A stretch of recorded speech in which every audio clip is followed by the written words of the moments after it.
Dia saya keluar. Tadi ingatkan dia tidur, dia tak kantong je kat dalam bilik. Dia jatuh ke apa? Nisa? Senang. Nisa? Nisa? Kehilangan anak adalah satu kejadian yang amat menyedihkan dan lebih memilukan jika nyawa si anak berakhir di tangan pengasuhnya sendiri. Setiap ibu bapa pastinya mahu yang terbaik untuk anak-anak mereka. Namun, kisah kali ini cukup memberi kesan kepada ibu bapa mangsa. Keadilan dituntut hingga bertemu jawapannya. Cerita ini bermula.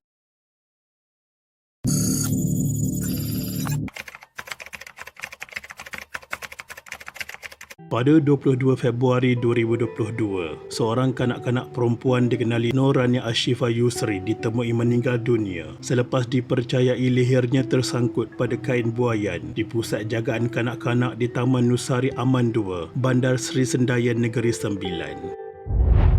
Ketua Polis Daerah Seremban Asisten Komisioner Nanda Ma'aruf berkata, dalam kejadian itu, kanak-kanak berusia 15 bulan terbabit sebelum itu ditidurkan di dalam buaian berkenaan oleh pengasuh di dalam biliknya. Hasil siasatan awal mendapati kanak-kanak itu diberikan susu sebelum ditidurkan kira-kira 12.30 tengah hari. Pengasuh berkenaan keluar dari bilik itu jam 2 petang untuk melakukan tugasan lain. Pengasuh masuk semula ke bilik sejam kemudian dan mendapati kanak-kanak itu dalam keadaan kepala tersangkut pada kain buaian. Pengasuh terus mengambil kanak-kanak itu daripada buaian dan melakukan bantuan kecemasan pernafasan. Tetapi mangsa gagal bernafas semula dan pengasuh terus membawa kanak-kanak itu ke klinik kesihatan Sendayan. Kanak-kanak itu sempat dirawat doktor namun disahkan meninggal dunia pada 4.30 petang oleh doktor bertugas. Mayatnya dihantar ke Hospital Tuanku Jaafar untuk bedah siasat bagi siasatan lanjut.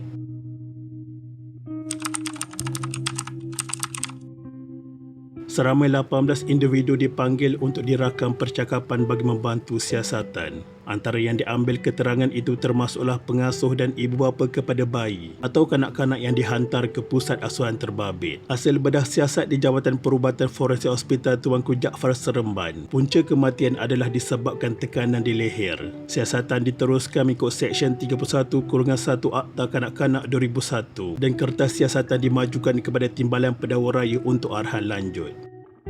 Siasatan juga mendapati pusat jagaan kanak-kanak itu tidak berdaftar dengan Jabatan Kebajikan Masyarakat dan beroperasi sejak penghujung 2019.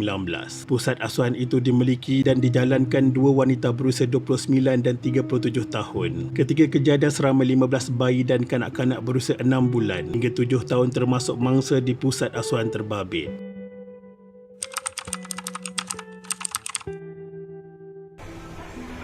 Beli motor ada Raymond ke?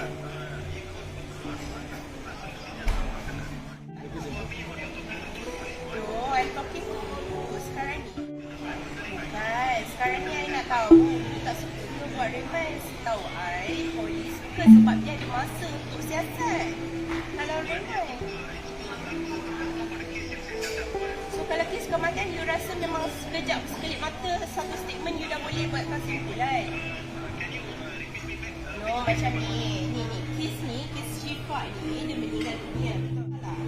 Okay, so do you think that kematian dia tu menyebabkan you tak payah buat remand dekat pengasuh ataupun pengurus taska tu sebab you rasa macam you settle dia? Ya, ini kan kematian anak Tuan Yusri, Syifa.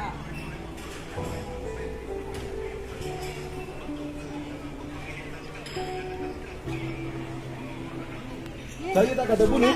Saya tak ada bunuh. Pada 29 Jun 2022, Mahkamah Seksyen dimulakan dengan memerintahkan bapa mangsa Yusri Yusof supaya tidak memuat naik sebarang kenyataan atau dokumen berkaitan kes kematian kanak-kanak itu. Permohonan itu secara dasarnya bagi menghalang Yusri untuk membuat apa-apa komen atau perkongsian di Facebook yang menyentuh peranan dan tanggungjawab mahkamah, Jabatan Peguam Negara dan polis.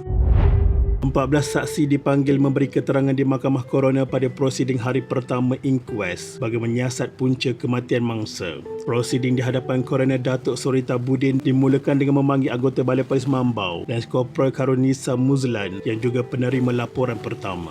Ia diikuti anggota Pondok Polis Sendayan Lance Korporal Muhammad Faizul Abdul Rahman, Pegawai Perubatan Klinik Kesihatan Sendayan Dr. Nur Aisyah Wa Abdul Latif, Pegawai Perubatan Hospital Tuanku Jaafar Seremban Dr. Muhammad Afiq Muhammad Zain dan beberapa ibu bapa yang menghantar anak ke pusat asuhan itu.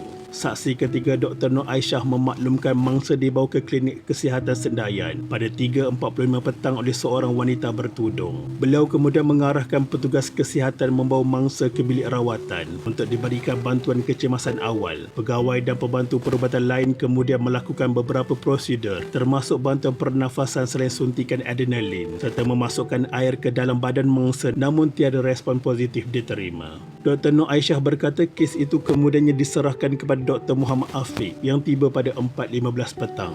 Bagaimanapun, pemeriksaan oleh pegawai perubatan itu mengesahkan mangsa meninggal dunia pada 4.30 petang. Di arwah DBP Syifa. So beberapa soalan kita dah tanya kepada ASP Chong selaku penyelia kepada pegawai penyiasat iaitu Inspektor Tinagaran, and we found out that she failed to look on a crucial document, especially on the forensic reports, on chemist report, and dia hanya solely hold onto the whatever laporan lisan yang diberikan oleh IO, in which dalam kes ini yang pada saya kes yang rumit tak sepatutnya berlaku. Sebagai pegawai penyelia yang meneliti kes-kes berkaitan kematian kanak-kanak ni, dia perlu lebih membuat siasatan yang terperinci.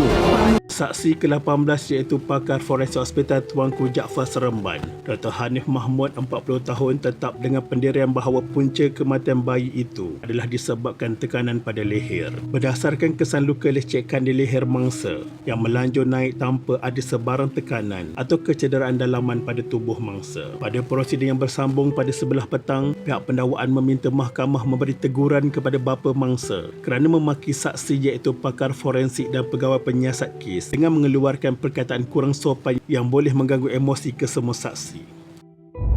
Pengasuh Pusat Jagaan Karunisa Ahmad Damanhuri 38 tahun berkata dia perlu menidurkan mangsa kerana tangisannya akan mengganggu dua lagi bayi asuhannya. Buaian itu hanya digunakan sekali-sekala apabila keadaan mendesak dan ia disimpan di dalam almari. Karunisa turut memberitahu taska itu mula beroperasi pada Disember tahun 2020. Wanita itu turut mengakui taska itu beroperasi tanpa lesen Jabatan Kebajikan Masyarakat dan pada masa dia sendiri tidak mempunyai sebarang tauliah atau sijil kursus asuhan dan didikan kanak-kanak permata yang diiktiraf JKM.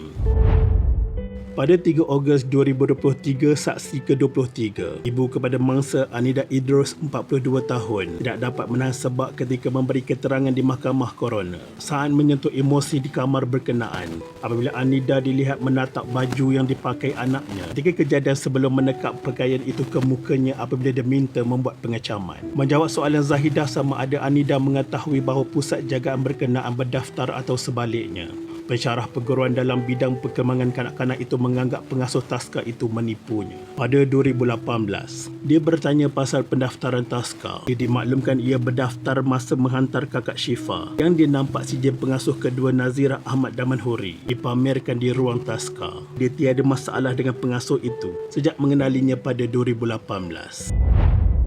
Pastinya mereka inginkan orang yang bertanggungjawab menerima hukuman yang setimpal kerana mereka yakin nyawa anak mereka berakhir atas kecuaian pihak pengasuh. Semoga keadilan mereka bertemu titik noktah. Al-Fatihah.